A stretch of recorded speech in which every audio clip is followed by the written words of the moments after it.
How's it going, everyone? I'm meteorologist Mike Doyle, and this week is Severe Weather Awareness Week here in central Pennsylvania. So we're going to talk about tornadoes, how they form, and what is needed, what kind of ingredients are needed for a thunderstorm to form a tornado. So I got this cool graphic here that's going to help explain. So the wind at the surface is flowing a different direction and also at a different speed than the wind a couple thousand feet up in the sky. So due to the terrain, trees, mountains, houses, we call that friction, it causes the wind to slow down. As you go up in elevation, when there's less friction, the wind speeds are faster. So when the wind direction changes from the surface up a couple thousand feet, or if the wind speed at the surface is about 5 to 10 miles per hour, but the wind up at the couple thousand feet is blowing 25 to 35 or 40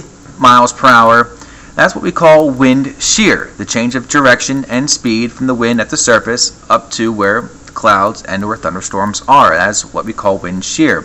And that is very important for tornadoes to form. So again, wind on this map going from east to west, but up towards a couple thousand feet, the wind is going from west to east. So when that happens is, we see that tube, picture a tube up in the sky. Because the wind's going from left to right and right to left, that causes a tube basically to form. There's rotation in the wind from the surface up a couple thousand feet. So picture that. Now here's when a thunderstorm begins. When a thunderstorm forms, it needs an updraft. It's sucking that air up, and when that happens is it causes the air to rise.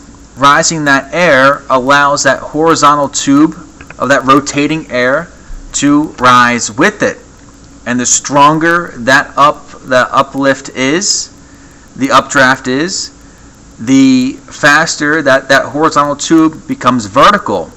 And within a thunderstorm, that tube is still spinning in itself, but instead of spinning horizontal, it's spinning more vertical, and that's what allows a tornado to form on the ground. So that is what is needed.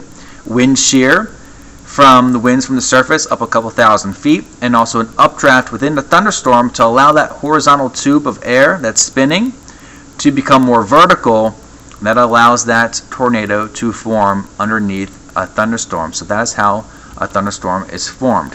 What to do? Tornado safety. Seek shelter immediately.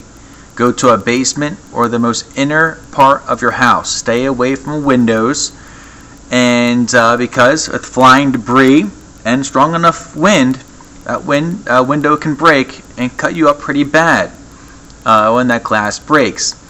And also, if you're on the road itself, stay away from bridges and overpasses. If you do see a tornado or you feel like you're in a threat of a tornado, best thing to do is find a building, go to as quickly as you can, get inside and get to the most inner part of that building. If there's no buildings around, best thing to do is try to find a low point on the ground and lay there.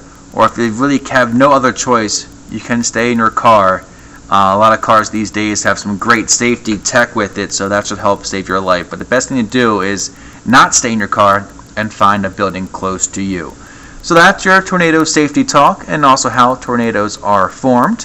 You can stay up to date with your news and weather by heading to our website, wearecentralpa.com.